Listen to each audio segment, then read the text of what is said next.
Estimating he used to be in San Diego, now he's in Austin, Texas, traveling all over the country. Please give him over the very funny Rafael DeCamargo. Let him hear it. Come on.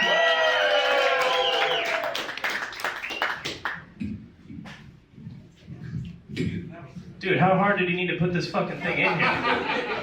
I get it, you're strong, but... Hi. It's good to be here with you folks. I just moved to Austin in March, and it's been pretty interesting.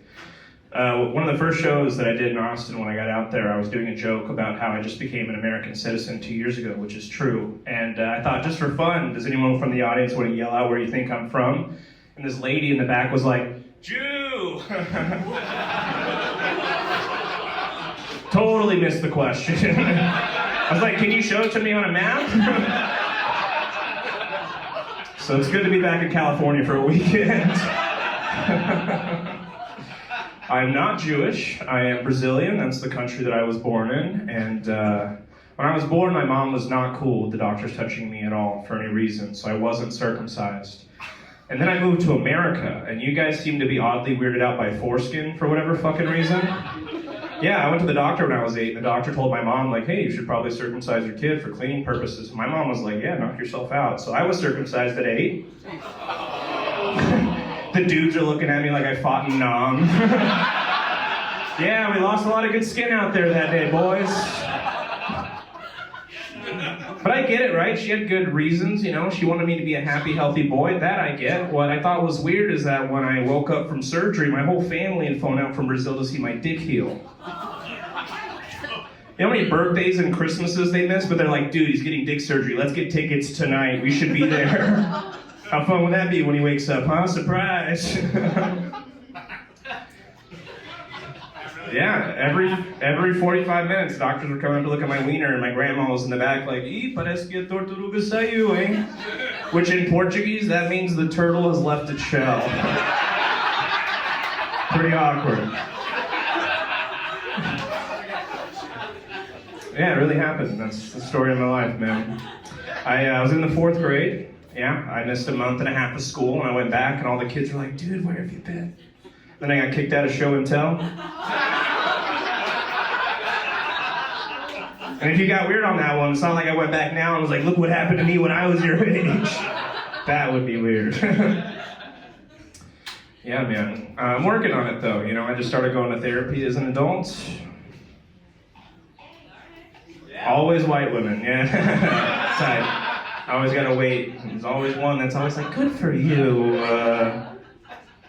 Yeah, I started going to therapy. When I started therapy, my therapist asked me, she goes, hey, where do you want to start? And I said, I'm the kind of guy that wears a shirt in the pool. I have B cups. I think it should be illegal for me to free the nipple. I truly believe that.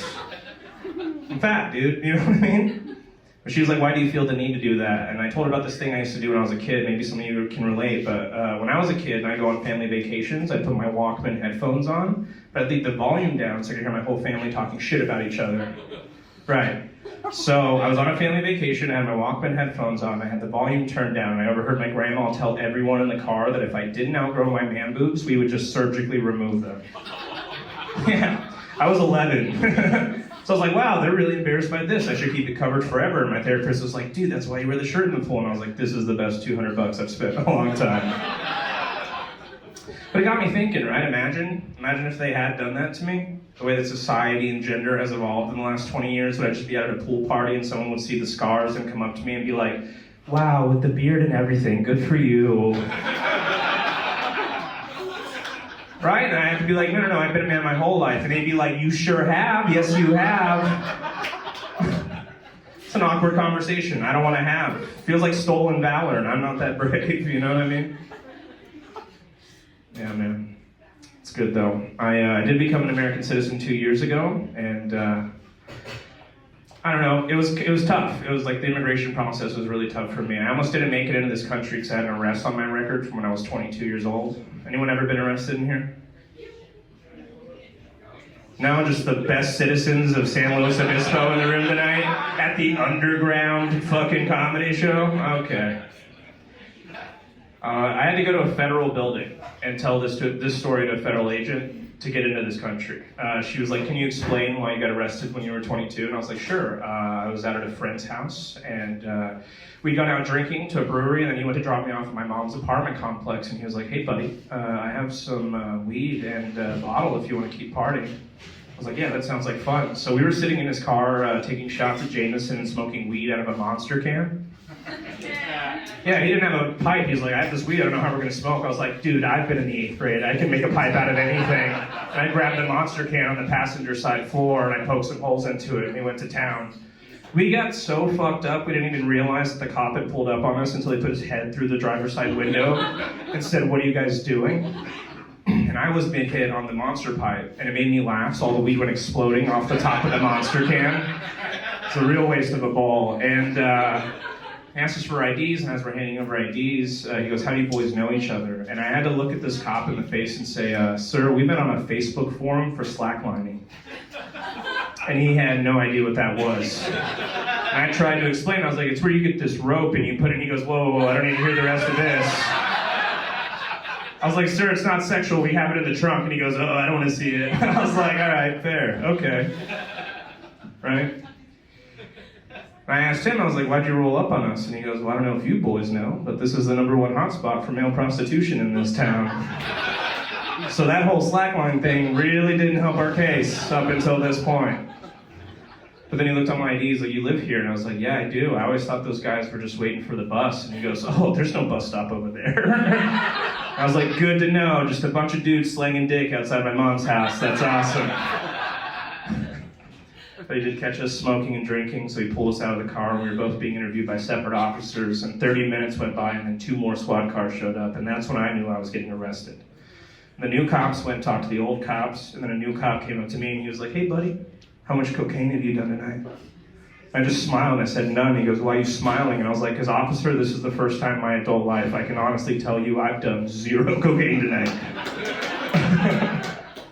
Right? And I was like, why do you ask? And he goes, because your buddy over there has 8 grams in pre-weighed out baggies and about $700 in cash. And I got so mad because we could have been having such a fun time that night. Are you fucking kidding me? I'm not going down for this. The cop did an eye test. He's like, all right, I believe you haven't done any cocaine tonight, but I do need to arrest you for public intoxication. And I was like, all right, man, if that's what you got to do. So he handcuffed me. He was leading me towards the car, and I just couldn't help myself. So I was like, hold on a second, officer, 1 second. Out of the 2 of us, which one did you think was the prostitute? He just leaned really close to my ear, and he's like, oh, you're going to be real popular where you're going. And I was like, fuck. It's the tits. I think it's the tits. I'm not sure. But I told that to a federal agent in a federal building, and she was like, welcome to America, bro.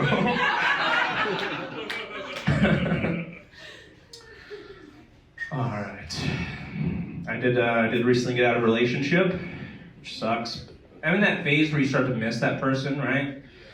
And I miss her. I miss her a lot. She had the most impeccable sense of humor. I think that was like the real glue in our relationship. We met, first night we met, we hooked up. We went back to her place. We were doing it doggy style. Lights were off. It was kind of dark in there. And I looked down. I noticed that she had a tattoo from cheek to cheek on her ass. I couldn't help myself. I was like, hey, what is this? And she, mid-sex, turned around to me and was like, it's a phoenix.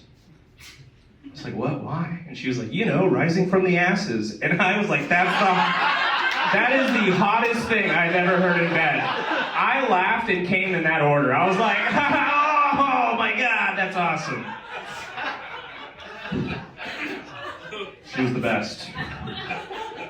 It's good. I've been doing the road a lot, you know, traveling a bunch. I've done like every region of this country so far this year, which has been awesome. I performed in a lot of small towns, driven through a lot of desolate places. And I gotta say, not a lot of Teslas when you get to certain parts of the country. So I've started to look at Teslas the way that pirates used to look at seagulls back in the day. When I see one, I just think land ho.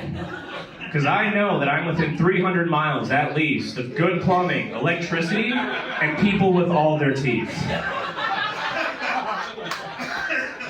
Sometimes I'll go to a small town and I'll tell that joke and not a lot of people will laugh. And then I'll be like, not a lot of Teslas around here. All right, I'm done. I'm Rafael DeCamargo. Thank you guys so much. Give it up for your host, Ernie.